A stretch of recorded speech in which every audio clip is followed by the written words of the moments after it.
இப்போது புதிய அறிமுகம் ஆச்சி ஹோட்டல் சாம்பார் 50 கிராம் ரூபாய் 20 மட்டுமே.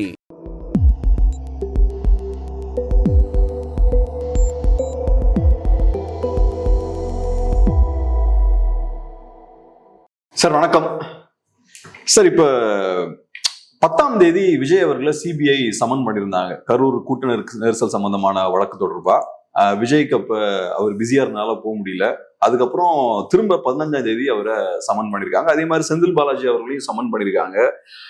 எப்படி பாக்குறீங்க? எங்க போற மாதிரி இருக்கு?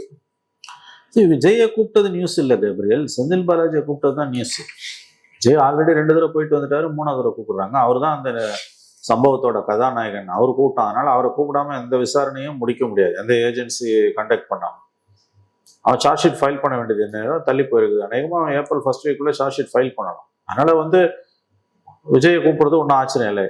ஆனால் செந்தில் பாலாஜி எங்கேருந்து வராது சீன்ல. இப்போ இந்த சம்பவம் நடந்தப்ப செவரல் கான்ஸ்பிரசி தியரிஸ் வேர் ஃப்ளோட்டட். அந்த அடிப்படையில் பார்க்கும்போது செந்தில் பாலாஜியை கூப்பிட்டது தான் இதில் நியூஸ். எது கூப்பிட்டாங்க என்னன்னு தெரியல. So the news is summons for Sendil Balaji, not for Vijay. Vijay, of course, there are stories after stories, political compulsions. NDA குள்ள விஜய் இழுப்பதற்காக இதை சிபிஐ இதை செய்துன்றாங்க. மறந்துடாதீங்க, இந்த investigation CBI Supreme Court order பண்ணது மட்டும் இல்லை. இந்த investigations Supreme Court appointed retired chief one of the judges of the Supreme Court Ajit Rastogi அவர் தலைமையிலான 3 நபர் குழு, அவர் அடங்கிய 3 நபர் குழு, 2 senior IPS officers Tamil Nadu cadre, but outside Tamil Nadu, அவங்க மானிட்டர் பண்றாங்க. சிபிஐ விசாரணை மட்டும் இல்லை, the CBI enquiries investigations are monitored by a special investigation team headed by retired Supreme Court judge. அப்போ there will be some fairness இருக்கும்னு நம்ம நம்பணும். நான் எதையுமே நம்ப மாட்டேன் அப்படின்னா அவங்க கிட்ட நம்ம பேசி பிரயோஜனம் இல்லை. அப்ப இந்த வழக்குல நான் என்னுடைய கருத்தை சொல்றேன். குற்றமே செய்யாத ஒருத்தரை குற்றம் செஞ்சதாகவோ, குற்றம் செஞ்ச ஒருத்தரை குற்றம் செய்யாதவனை விடுவிப்பதோ சாத்தியக்கூறுகள் மிகவும் குறைவானதுன்னு நான் பார்க்குறேன். ஏன்னா சுப்ரீம் கோர்ட் ஆர்டர்ட் இன்வெஸ்டிகேஷன் மட்டும் இல்லை, மறுபடியும் சொல்கிறேன், இதை மானிட்டர் பண்ணுறதுக்கு ஒரு டபுள் லேயர் ஆஃப் ப்ரொடெக்ஷனை சுப்ரீம் கோர்ட் கொடுத்துருக்கு. Retired judge of the Supreme Court தலைமையில் ஒரு குழு, அந்த குழு இதை மானிட்டர் பண்ணது இன்வெஸ்டிகேஷன்ஸ். சார்ஜ் ஷீட் ஃபைல் பண்ணுறதுக்கு முன்னால் SIT headed by the chief one of the judges of the retired judges of Supreme Court will vet the charge sheet almost. It's very very serious proposition. அப்படி இருக்கும்போது செந்தில் பாலாஜிக்கு summons அனுப்பியிருக்காங்கன்னா what does it mean? ஏன்னா இப்ப அதுவுமே கூட ஒரு பெரிய சர்ப்ரைஸ் இல்லையா சார்? ஏன்னா இப்ப டிவிகே சைட்ல தொடர்ச்சியா அவங்க ஸ்டார்டிங்ல இருந்தே ஏதோ ஒரு வகையில செந்தில் பாலாஜி அவர்களை கனெக்ட் பண்ணி தான் பேசிக்கிட்டே இருந்தாங்க. ஸோ இப்போ இன்வெஸ்டிகேஷன் எல்லாம் முடிஞ்சு இப்ப அங்க போறாங்கன்னா யாரோ கனெக்ட் பண்ணிருக்காங்கன்னு அர்த்தம். கபிரியல் பேசுறதுக்கும் சம்மன் பண்றதுக்கும் வித்தியாசம் இருக்கு. டிவிக்கு 1000 கூட்டத்தில் பேசலாம், all sorts of nonsense on social media. டிவிக்காரன் எதை வேணா பேசலாம், பப்ளிக் மீட்டிங்ல பேசலாம். அல்லது டிவிக்கு இப்போ கேடர்ஸ் விஜய் உட்பட அவங்க கேடர்ஸ் ஆதவ அர்ஜுனா இவங்க எல்லாம் போய் சிபிஐ இன்வெஸ்டிகேஷன்ஸ்ல நேரில் அப்பியர் ஆகி பேசும்போது கூட அவங்க சொல்லியிருக்கலாம், நீ என்ன சொன்னாலும் அன்லெஸ் சம் சாலிட் எவிடன்ஸ் இல்லாம, பிரைமா ஃபஸை கேஸ் இல்லாம, இன்வெஸ்டிகேட் பண்றதுக்கு பிரைமா ஃபஸை கேஸ் இல்லாம இந்த சிபிஐ செந்தில் பாலாஜி மாதிரி ஒரு விஐபிக்கு சம்மன் அனுப்பாது. ஸோ நீங்க செந்தில் பாலாஜி அவர்களை சம்மன் பண்றாங்கனாலே ஏதோ ஒரு ஆங்கிள் இருக்குன்ற நான் this is not a top down approach, this is from bottom to top. Usually இந்த மாதிரி கேசஸ்ல சிபிஐ டாப் டவுன் அப்ரோச் இருக்காது, மேல இருந்து கீழே வராது, கீழே இருந்தா மேல போகும். Number 2, VIPs politicians, hot potato politicians, அங்க ஒரு செந்தில் பாலாஜி மாதிரி பவர்ஃபுல் பாலிட்டிஷியனை சம்மன் பண்றாங்கன்னா there will be some material with them. Senthil Balaji தப்பு பண்ணாருன்னு நான் சொல்லலைங்க, செந்தில் பாலாஜி குத்தவாளி நான் சொல்லலை, காக் அண்ட் புல் ஸ்டோரிஸ்லாம் நான் சொல்லலை, அவதூறா நான் யாரையும் சொல்லலை, கான்ஸ்பிரசி தியரிஸ் எதையுமே நான் சொல்லலை. நான் சொல்ல வருது என்னன்னா, premier agency like CBI, that too in the investigation is திரும்ப சொல்ற monitored by an SIT headed by retired chief one of the judges of Supreme Court. இப்படி ஒரு பாலிட்டிஷியனுக்கு, that too a powerful politicianக்கு சம்மன்ஸ் அனுப்புறாங்கன்னா that is the news. ஏன்னு கேட்டீங்கன்னா, அவர்கிட்ட இந்த விஷயங்களை வாங்குறதுக்காக சம்மன் அனுப்ப மாட்டாங்க, ஏற்கனவே விஷயங்கள் கையில இருக்கிறதுக்கு அவர்கிட்ட விளக்கம் கேட்கறதுக்கு அவரை கூப்பிடுறாங்க. ஸோ இது எப்படி பாக்குறீங்க? இப்போ எலெக்ஷன் கிட்ட நெருங்கிட்டு இருக்கும்போது செந்தில் பாலாஜி அவர்களுக்கு சமன் அனுப்புறாங்கன்னா இது திமுகவுக்கு என்ன மாதிரியான பாதிப்பு, செந்தில் பாலாஜி அவருக்கு என்ன மாதிரியான பாதிப்பு? இப்போ அவர் டெல்லிக்கு போறாருன்னு நான் கேள்விப்பட்டேன். ஓகே, ஒரு நாள் விசாரணை நடக்குதா, 2 நாள் விசாரணை நடக்குதா நமக்கு தெரியாது. 8 to 10 hours, ஒரு நாளோ 2 நாளோ 3 நாளோ நடக்குதுன்னா that will be a news. But அதுக்கு பிறகு எதுவுமே இல்லைன்னா ஒன்றும் இல்லை, it will die down. Climax எதுனா சார்ஜ் ஷீட் ஃபைல் பண்ணும்போது ஏப்ரல் ஃபர்ஸ்ட் வீக்ல அநேகமாக சார்ஜ் ஷீட் ஃபைல் பண்ணுவோம்னு கேள்விப்படுறேன். அந்த சார்ஜ் ஷீட்ல வந்து if there are some mentioning of the names, அதாவது அக்யூஸ்ட்னு கூட சொல்ல தேவையில்லை, some mentioning of some names, அவங்க மேல நீடில் ஆஃப் சஸ்பிஷன் இருக்குது. But since we don't have a prosecutable evidence we cannot proceed. அப்படிலாம் சில கேசஸ்ல சிபிஐ வந்து கன்க்ளூட் பண்ணியிருக்காங்க. கொலை கேஸ், ஆருஷி தல்வார் கொலை கேஸ் ஞாபகம் இருக்கும். குழந்தை, பல் டாக்டரோட குழந்தை, சின்ன குழந்தை, 14-year-old daughter, she under domestic servant were killed. There were several theories. அப்போ சிபிஐ அந்த விசாரணை முதல்ல யூபி போலீஸ் விசாரிச்சது நொய்டால, அப்புறம் சிபிஐ ஹேண்ட் ஓவர் பண்ணாங்க. சிபிஐ ஹேண்ட் ஓவர் பண்ணி கடைசியாக கோர்ட்டில் போய் என்ன சொன்னா தெரியுமா, அவங்க அம்மா அப்பா தான் கொலை பண்ணாங்க, ஏன்னா அவங்க குழந்தைய சர்வெண்டோட காம்ப்ரமைசிங் பொசிஷனில் பார்த்ததால அவங்களே கொண்டுட்டாங்க. But we don't have a prosecutable evidence, அதனால நாங்கள் அவங்களை சார்ஜ் பண்ண முடியாது. நாங்கள் ஜட்ஜி ஏற்றுக்கல. ப்ராசிக்யூட்டபிள் எவிடன்ஸா இல்லையான்றதை கோர்ட்டு டிசைட் பண்ணோம். அரெஸ்ட் பண்ணாங்க. அரெஸ்ட் பண்ணி 4 வருஷமா அவங்க கோர்ட்டில் ஜெயிலில் இருந்து அதுக்கு பிறகுதான் வந்து அலகாபாத் ஹைகோர்ட் இன்டர்வென்ட் பண்ணி தான் அவங்களை ரிலீஸ் பண்ணாங்க. ஹரிஷ் சால்வே வந்து தான் அவங்களுக்கு அப்பியர் ஆகி ரிலீஸ் ஆனாங்க. அதுக்கப்புறம் they were scot free, they got scot free from the case, தப்பிச்சிட்டாங்க. ஆனால் நான் எதுக்கு சொல்ல வரேன்னு கேட்டிங்கன்னா, சிபிஐ வந்து டைரக்டா ஒருத்தரை அக்யூஸ் பண்ணணும்னு அவசியமே கிடையாது. இன் சம் கேசஸ் சார்ஜ் ஷீட்ல அவங்க எப்படி நேம் பண்ணியிருக்காங்க, கடந்த கால வரலாறுல needle of suspicion on X, but since we don't have a prosecutable evidence we cannot charge them, it's an accident ன்னு சொல்லிட்டு போயிடும். அந்த மாதிரி நடந்ததுன்னா the political damage for the parties, அதுதான்.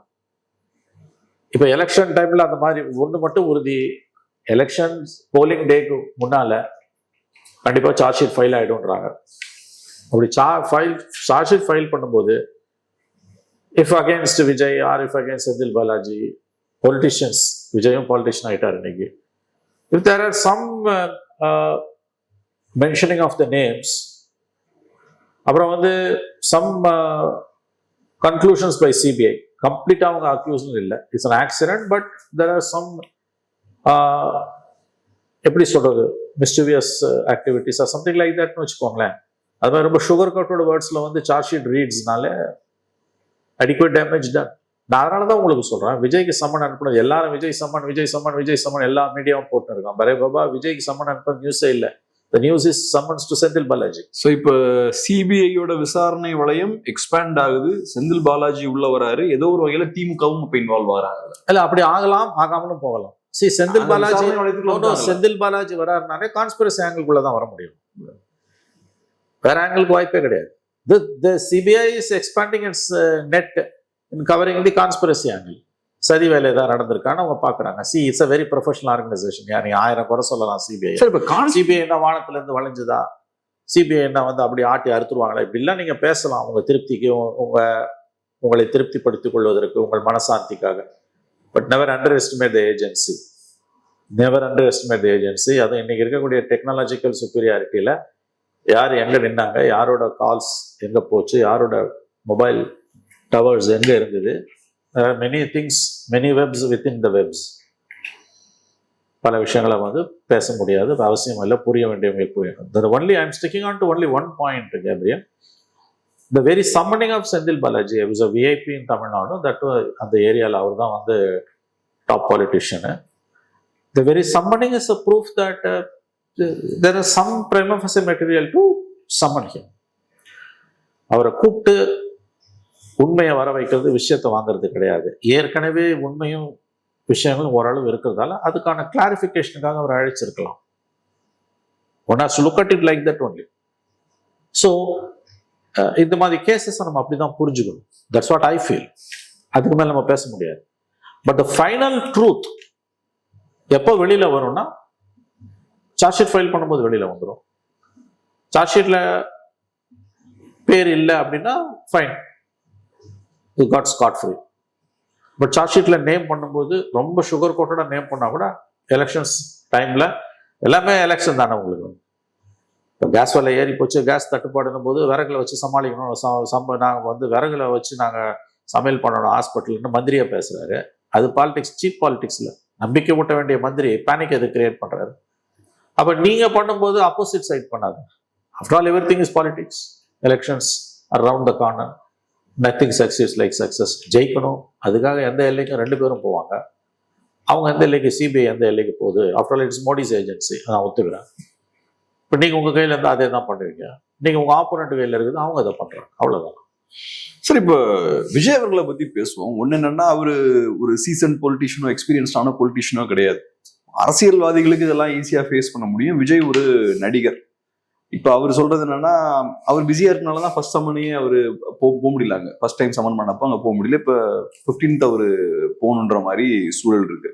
ஆல்ரெடி 2 தடவை போயிட்டு வந்துட்டாரு அவரு. பட் எனிவே இப்ப 10th போக முடியல, அதை சொல்றேன். Third summon. ஆமா. சோ இப்ப 2 தடவை போயிருக்காரு. 3ஆவது தடவை டைட்டான சிச்சுவேஷனா தான் இருக்கும். அப்கோர்ஸ், ஏன்னா எலெக்ஷன் டைம் இது எனக்கு அது நேச்சுரலி. இப்ப ஒன்னு எலெக்ஷன் நெருங்கிட்டு இருக்கு, ஜனநாயகன் படம் ரிலீஸ் ஆகல, சிபிஐ விசாரணை போய்கிட்டு இருக்கு, பெருசா அவர் எதிர்பார்த்த மாதிரி கேம்பெயின் பண்ண முடியல. இன்னும் ஏறக்குறைய 1 மாசம் தான் இருக்கு. அந்த 1 மாசத்துல ஏகப்பட்ட விஷயங்கள் செய்ய வேண்டியது இருக்கு.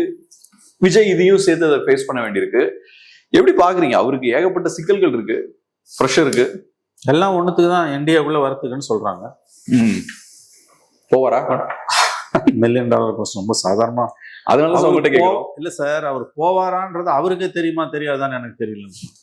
விஜய் என்டிஏக்கு போவாரா இல்லையான்னு விஜய்க்கே தெரியுமான்னு எனக்கு தெரியல. போவதற்கான வாய்ப்புகள் குறைவுன்னு தான் நான் பார்க்குறேன். This is 11th hour. Because everything is possible in politics. But to me, இன்னும் 1 weekல நோட்டிஃபிகேஷன் வரப்போகுது. அப்கோர்ஸ் நோட்டிஃபிகேஷன் வந்த பிறகு ஃபார்ம் ஆன அலைன்ஸ்லாம் இருக்கு. Now he became prisoner of his own position. கொள்கை எதிரி, அரசியல் எதிரின்னு சொல்லிட்டு கொள்கை எதிரியோட போய் எப்படி சார்? 2வது என்டிஏக்குள்ள வேற இருந்த நம்பர்ஸ் ஒரு 50-60 சீட்டு கேட்கிறாருன்னா, எடப்பாடி எவ்வளவு நிற்பாரு, பிஜேபி எவ்வளவு நிற்கும், என்டிஏ எவ்வளவு நிற்கும்? ஆனா இப்ப ஏடிஎம்கே அலையன்ஸை பொறுத்தளவுல நிறைய கட்சிகள் இல்லையே. ஸோ அப்ப நிறைய ஸ்பேஸ் இருக்குன்னு தானே அப்படி நீங்க சொல்றீங்க. அவங்களுக்கு அப்படைட் அதிகமா இருக்குல்ல. போன தடவை பிஜேபி 20ல கண்டெயின் பண்ணாங்க. இந்த தடவை அவ்வளவு கண்டெயின். சரி, அவங்கள 20ல கன்சென்ட் பண்ணா கூட கூட்டணி கட்சிகள்லாம் ஒரு 20 பேர் இருப்பாங்க. 50 சீட்டை நீங்க பிஜேபி கொடுத்து பிஜேபியோட அலையன்ஸ் எடுத்துக்கலாம். அப்படிதான் பண்ண போறாரு எடப்பாடி. அலையன்ஸுக்கு பிரிச்சு கொடுக்கறது பிஜேபியோட வேலை. It's not ADMK job. Except அன்புமணிக்கு அவர் கொடுப்பாரு. அன்புமணிக்கு அவர் கொடுக்கணும். டிடிவி, விஜய், டிடிவிக்கெல்லாம் பிஜேபி கொடுத்துரும். இது ரெண்டையும் தாண்டி விஜய்க்கு எவ்வளவு கொடுப்பீங்க? 60 சீட்டு கொடுக்கிறேன்னா ஏடிஎம்கே 120 சீட்டுக்கு மேலே நிற்க முடியாது. That it self psychological advantage to DMK. 118 வாங்கினாதான் மெஜாரிட்டின்னு போது கூட்டணி அரசு நோக்கி தமிழ்நாடு அரசியல அதிமுக உந்தி தள்ளுது. அதிமுக வித்துச்சு தமிழ்நாட்டுக்கு பாலிடிக்ஸ் பண்ணுவாங்க உங்களுக்கு. But whatever it is, Vijay என்டிஏக்கு போனா that will be a game changer. அதுல எந்த சந்தேகம் வேணும். That's what I feel. ஆனா இப்ப இந்த எலெக்ஷன் நெருங்கும் போது அது ஒரு பேசு பொருளா வந்திருக்கு. இப்ப விஜய் அதிமுக கூட்டணி பக்கம் போறதுக்கான வாய்ப்பு இருக்கு அப்படின்ற மாதிரியான இப்ப 4 நாளா தேரி ஓடிட்டு இருக்கு. அவர் அதை ரசிக்கிறாருன்றாங்க.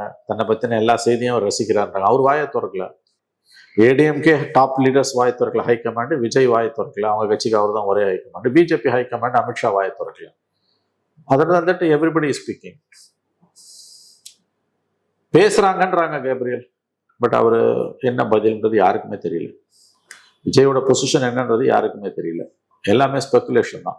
Tax are going on. இதுல பவன் கல்யாண் மூலமா பேசினாங்கன்னு பிஜேபியில இருக்க KS ராதாகிருஷ்ணன் எழுதியிருந்தாரு. பவன் கல்யாணோட ஸ்பீச், பவன் கல்யாண் அவரோட பேசினாங்க. விஜய் சைட்ல எந்த மறுப்புமே வரல. ஆனா இது இப்ப ஒரு புது அரசியல்வாதிக்கு ஏறக்குறைய அவரோட அரசியல் செயல்பாடெல்லாம் முடங்குற அளவுக்கு ஏகப்பட்ட ப்ரெஷர் இருக்கு. அவரால் நினைக்கிற மாதிரி ஃப்ரீயா கேம்பெயின் பண்ண முடியல. அவர் பெரிய அளவுல ஜனநாயகன் படத்தை நம்பிட்டு இருப்பாரு, அதையும் ரிலீஸ் பண்ண முடியல. சிபிஐ விசாரணை எல்லாம் போகுதுனாலே பெரிய மென்டல் ப்ரெஷர் இருக்கும். டெஃபினட்டா ஒரு ஆக்டர், அவர் பொலிட்டிஷியன் கிடையாது. கண்டிப்பா அதுல இதெல்லாம் தாண்டி ஃபர்ஸ்ட் எலெக்ஷனை ஃபேஸ் பண்ண போறாரு அவரு. Your right. எப்படி அவர் அவுட் ஆஃப் ஸ்டீம் ஆயிட்டாங்களா? இப்ப ஃபர்ஸ்ட் ஒரு பெரிய ஒரு வேகம் இருந்தது, இப்ப அது இல்ல. அப்பதான் ஏகப்பட்ட லோடு விழுந்துகிட்டே இருக்கு தலை மேல. திரும்ப திரும்ப சிபிஐ கூப்பிடறான்னா அது ஒரு ப்ரெஷர் தான். கூப்பிடறான்றாங்க இவங்க.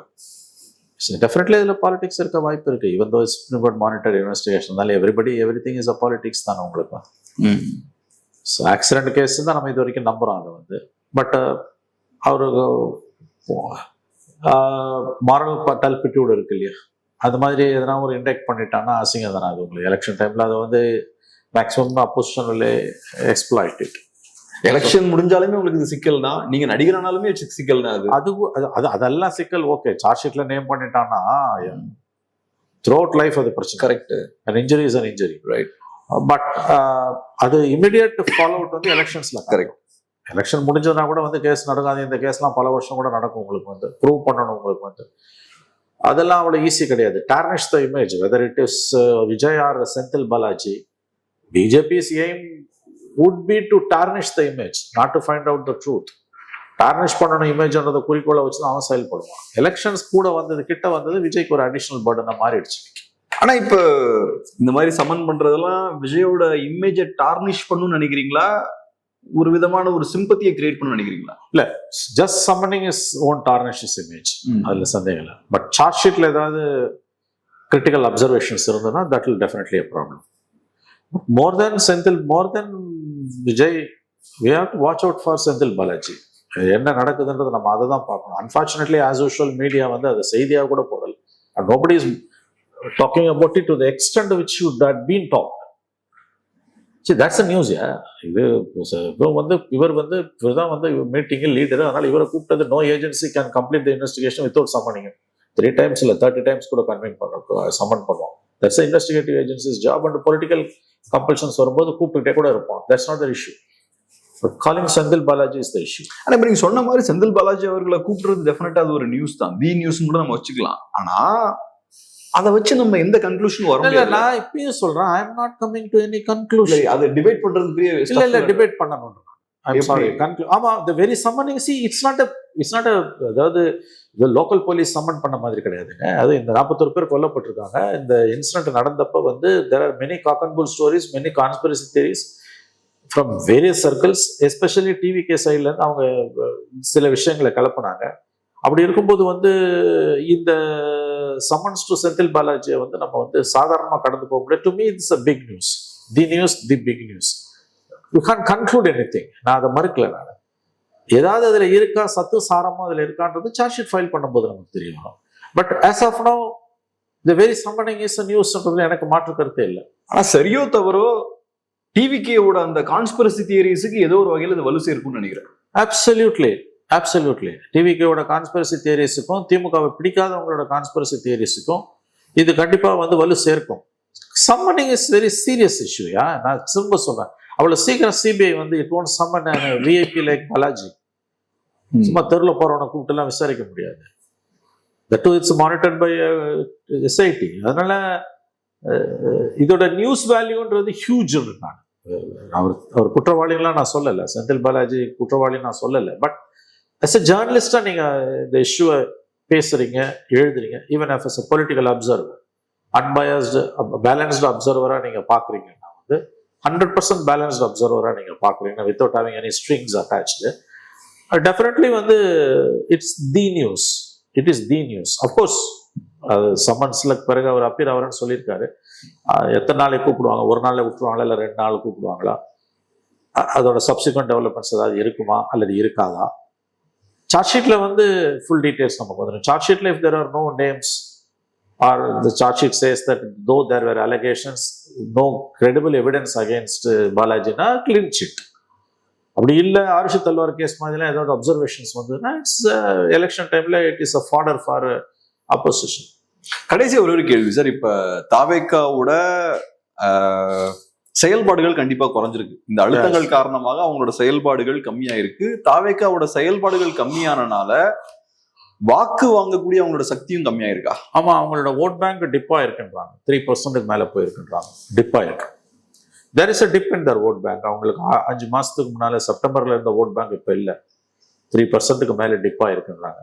அது வந்து டவுன் ஸ்பைரல்ல போகுதுன்னு ஒரு ஸ்கூல் ஆஃப் தாட் இருக்கு. Continue to go down. அதுக்கு வேரியஸ் ஃபேக்டர்ஸ் காரணம். அவரோட பாலிடிக்ஸ் மெயின் காரணம். Lack of politics. பாலிடிக்ஸ்ன்றது தப்பான வார்த்தை. லேக் ஆஃப் பாலிடிக்ஸ் காரணம். Second issue is that unfortunately அவரோட பிரைவேட் லைஃப் சம்பந்தமா இருக்கக்கூடிய சில டெவலப்மெண்ட்ஸ், அவருடைய தனிப்பட்ட வாழ்க்கை சம்பந்தமாக வந்து கொண்டிருக்கக்கூடிய செய்திகள் வந்து அவருடைய பாப்புலாரிட்டியை பாதிக்க ஆரம்பிச்சிருக்கு. எந்த ஒரு பாலிட்டிஷியனோ வாக்கு வங்கி அரசியல் எலக்ட்ரல் பாலிடிக்ஸ்ல இருக்க எந்த பாலிட்டிஷியனும் கற்பனை கூட பண்ண முடியாத காரியங்களை சர்வசாதாரணமாக அவர் செய்கிறார். But that's falls under his domain of private life. But public life வந்த பிறகு, பாலிட்டிஷியனாக வந்த பிறகு பிரைவேட் லைஃபுக்கும் பப்ளிக் லைஃபுக்குமான அந்த டிவைடிங் லேயர் வந்து ரொம்ப thin layer. As long as you are not involve in any issues involving moral turpitude, அறம் சார்ந்தன்றதை விட ஒழுக்கவியல் சார்ந்த கன்வென்ஷனல் சென்ஸ்ல அதுல சம்பந்தப்பட்ட இஷ்யூஸ்ல நீங்க மாட்டாத வரைக்கும் தான் உங்களுக்கு மரியாதை. மாட்டினீங்கன்னா மெரிட்ஸ் ஆஃப் த கேஸ்க்குள்ள மக்கள் போக மாட்டாங்க, யார் பக்கம் நியாயம் அநியாயம் பார்க்க மாட்டாங்க. யூ ஆர் குரூசிஃபைட், நீங்கள் சிலுவையில் அறியப்படுவீர்கள்.